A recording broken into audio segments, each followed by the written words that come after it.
Hello, welcome to tick bits. അപ്പോൾ ഇന്ന് നല്ല നാടൻ ബീഫ് പെരട്ടിൻ്റെ റെസിപ്പി ആയിട്ടാണ് കേട്ടോ വന്നിട്ടുള്ളത്. നല്ല ചൂട് ചോറിൻ്റെ കൂടെയോ അല്ലെങ്കിൽ പൊറോട്ടേൻ്റെ കൂടെയൊക്കെ കഴിക്കാൻ പറ്റിയ ഐറ്റമാണ്. വെളിച്ചെണ്ണയിൽ അത്യാവശ്യം കുരുമുളകും കറിവേപ്പിലൊക്കെ ഇട്ടിട്ട് നന്നായിട്ട് വഴറ്റിയെടുത്ത ബീഫാണ്. റെസിപ്പി ഇഷ്ടമായെങ്കിൽ എന്തായാലും ചാനൽ സബ്സ്ക്രൈബ് ചെയ്ത് ഫീഡ്ബാക്ക് അറിയിക്കണേ. അപ്പോൾ നമുക്ക് വേഗം വീഡിയോ കാണാം.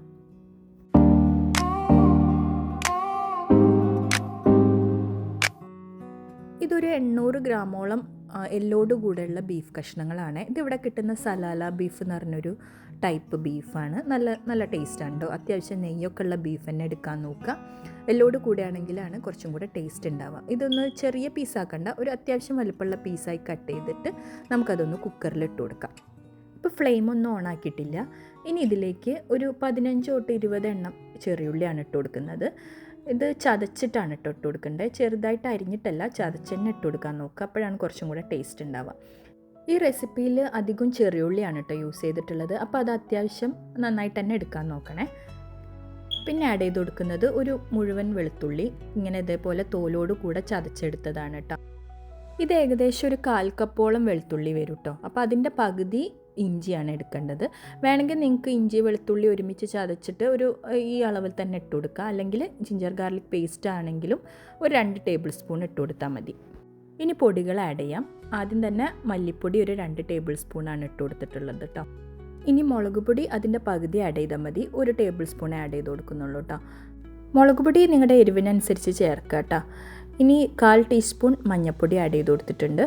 പിന്നെ ഇതാ ഒരു 1/2 ടീസ്പൂൺ ജീരകം, വലിയ ജീരകമാണ്. പിന്നെ ഇത് മീറ്റ് മസാലയാണ്. ഇത് വീട്ടിലുണ്ടാക്കിയ മീറ്റ് മസാലയാണ് കേട്ടോ. അതൊരു ടീസ്പൂൺ നല്ല ഹീപ്പായിട്ട് തന്നെ ഇട്ട് കൊടുത്തിട്ടുണ്ട്. ഇനി കുറച്ച് കറിവേപ്പില, നല്ല ഫ്രഷ് ആയിട്ടുള്ള കറിവേപ്പില എടുക്കാൻ നോക്കുക. ഇനി ആവശ്യത്തിന് ഉപ്പ്, ഇവിടെ കല്ലുപ്പാണ് ആഡ് ചെയ്യണത്. അതൊരു ടേബിൾ സ്പൂൺ ആഡ് ചെയ്ത് കൊടുത്തിട്ടുണ്ട്.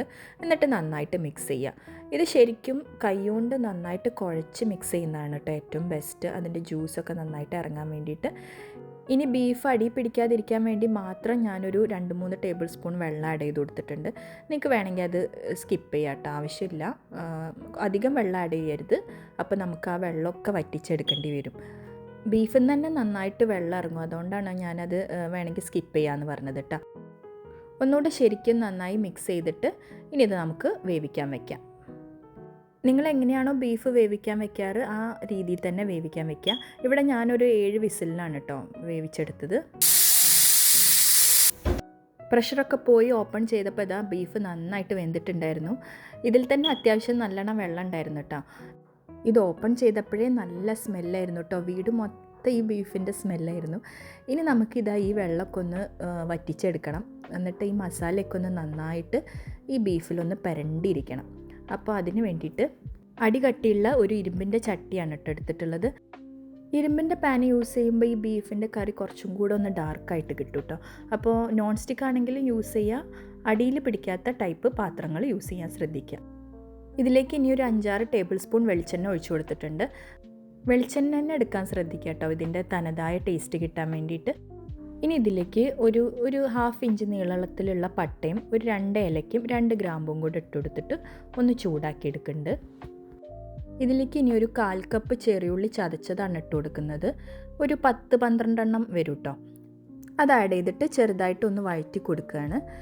എന്നിട്ടൊരു മീഡിയം സൈസ് വലുപ്പത്തിലുള്ള സവാള ഇങ്ങനെ സ്ലൈസ് ചെയ്തിട്ട് ഇട്ട് കൊടുക്കുകയാണ്. പെട്ടെന്ന് വഴണ്ടി കിട്ടാൻ വേണ്ടിയിട്ട് ഞാൻ കുറച്ച് ഉപ്പ് ആഡ് ചെയ്ത് കൊടുക്കുന്നുണ്ട്. എന്നിട്ട് നന്നായിട്ടൊന്ന് മിക്സ് ചെയ്തിട്ട് നല്ലോണം വഴറ്റിയെടുക്കണം. ഇനി ഈ സ്റ്റേജ് ആകുമ്പോൾ നമുക്ക് ഒരു 1/4 ടീസ്പൂൺ ചെറിയ ജീരകം, ഇത് ചെറിയ സ്പൂണാണ്, അതുകൊണ്ടാണ് അത് ഫുള്ളായിട്ട് എടുത്തത്. ഇനി 1 ടീസ്പൂൺ ഫുള്ള് കുരുമുളക് പൊടി നിങ്ങളുടെ ഇഷ്ടത്തിനനുസരിച്ച് ശരിക്കും ചേർക്കട്ടെ. ഞാനിവിടെ 1 ടീസ്പൂണേ ചേർത്തിട്ടുള്ളൂ. ഒരു 2 ടീസ്പൂണോളൊക്കെ തന്നെ ചേർക്കാം.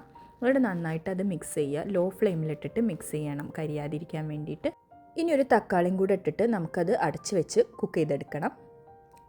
ഒരു 5 മിനിറ്റ് കഴിഞ്ഞ് തുറന്ന് നോക്കുമ്പോൾ കണ്ടോ എണ്ണയൊക്കെ തെളിഞ്ഞ് നന്നായിട്ട് കുക്കായിട്ടുണ്ട്. ഒന്നും കൂടെ ഇളക്കി കൊടുത്തിട്ട് നമുക്കിനി ബീഫ് ഇട്ട് കൊടുക്കാം.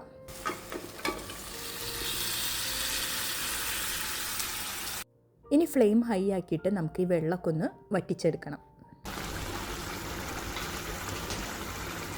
ഇനി ബീഫ് വേവിക്കുമ്പോൾ അധികം കുക്കാവാതിരിക്കാൻ നോക്കുക. കാരണം ഈ സമയത്ത് നമ്മൾ വഴറ്റിയെടുക്കുമ്പോൾ ബീഫ് ഉടഞ്ഞു പോകാൻ സാധ്യത ഉണ്ട് കേട്ടോ. ഇനി നിങ്ങൾക്ക് ഇങ്ങനെ ഗ്രേവി ആയിട്ടാണ് വേണ്ടുന്നുണ്ടെങ്കിൽ ഈ സമയത്ത് സ്റ്റൗ ഓഫ് ചെയ്തിട്ട് കുറച്ച് പച്ച വെളിച്ചെണ്ണയും നല്ല കറിവേപ്പിലയും ഒന്ന് ഇട്ട് കൊടുത്തിട്ട് സെർവ് ചെയ്യാം കേട്ടോ. അപ്പോൾ ഇത് അത്യാവശ്യത്തിന് വെള്ളമൊക്കെ ഒന്ന് വറ്റി ഈ മസാല നന്നായിട്ട് ബീഫിലേക്ക് പിടിച്ചിട്ടുണ്ട് കേട്ടോ. ഇനി ഇത് കുറച്ചും കൂടെ ഒന്ന് ഡ്രൈ ആക്കി എടുക്കണം. ഈ ബീഫ് പെരട്ട് ഏകദേശമൊക്കെ ഒന്ന് റെഡി ആയിട്ടുണ്ട്. ഇതിൻ്റെ ആ സ്മെല്ലിങ്ങനെ വന്നപ്പോൾ ശരിക്കും വായിലിങ്ങനെ കപ്പലോടായിരുന്നു കേട്ടോ. അത്രയ്ക്ക് അടിപൊളിയായിരുന്നു. ഇനി കുറച്ച് ഐറ്റംസും കൂടെ ആഡ് ചെയ്യാനുണ്ട്. ആദ്യം തന്നെ ഒരു പച്ചമുളക് കീറിയിട്ട് കൊടുക്കുകയാണ്. പിന്നെ കുറച്ചധികം തന്നെ കറിവേപ്പില ആഡ് ചെയ്ത് കൊടുക്കുക. നമ്മൾ ഓൾറെഡി ബീഫ് വേവിച്ചപ്പോൾ ഇട്ട് കൊടുത്തിട്ടുണ്ട്. കറിവേപ്പില എത്രയും ആഡ് ചെയ്യണോ അത്രയും ടേസ്റ്റി ആയിരിക്കും കേട്ടോ. ഇതൊന്ന് നന്നായിട്ട് മിക്സ് ചെയ്തിട്ട് ഒരു ടീസ്പൂൺ പച്ചവെളിച്ചെണ്ണ ഒഴിച്ചു കൊടുക്കണം. അത് ക്യാപ്ചർ ചെയ്യാൻ വിട്ടുപോയതാണ്. എന്നിട്ട് ഒന്നുകൂടെ ഇളക്കി എടുത്തു കഴിഞ്ഞാൽ നമ്മുടെ ടേസ്റ്റി നല്ല നാടൻ ബീഫ് വരട്ട് റെഡി ആയിട്ടുണ്ട്. ഇതിൻ്റെ ടേസ്റ്റ് ഉണ്ടല്ലോ, ഞാൻ പറയണതിനേക്കാളും കൂടുതൽ നിങ്ങളത് ഉണ്ടാക്കി കഴിച്ച് തന്നെ എക്സ്പീരിയൻസ് ചെയ്യണം. അത്രയ്ക്ക് അടിപൊളിയാണ്. ഈ പഴംപൊരിൻ്റെ കൂടെ ഒക്കെ ഉണ്ടല്ലോ, കിടിലൻ കോംബോ ആണ് കേട്ടോ. അപ്പോൾ വീഡിയോ എല്ലാവർക്കും ഇഷ്ടമായി എന്ന് വിചാരിക്കുന്നു. ഇനിയും ഇങ്ങനത്തെ നല്ല നല്ല റെസിപ്പീസ് ഞാൻ അപ്ലോഡ് ചെയ്യുന്നതായിരിക്കും. അതിന് വേണ്ടിയിട്ട് ചാനൽ എന്തായാലും സബ്സ്ക്രൈബ് ചെയ്തിട്ട് ആ നോട്ടിഫിക്കേഷൻ ബെല്ലൊന്ന് അമർത്തണേ. പിന്നെ ഫീഡ്ബാക്ക്സ് കമൻസിൽ എന്തായാലും അറിയിക്കാൻ മറക്കരുത്. അപ്പോൾ ഇനി നെക്സ്റ്റ് വീഡിയോയിൽ കാണാം. ബൈ.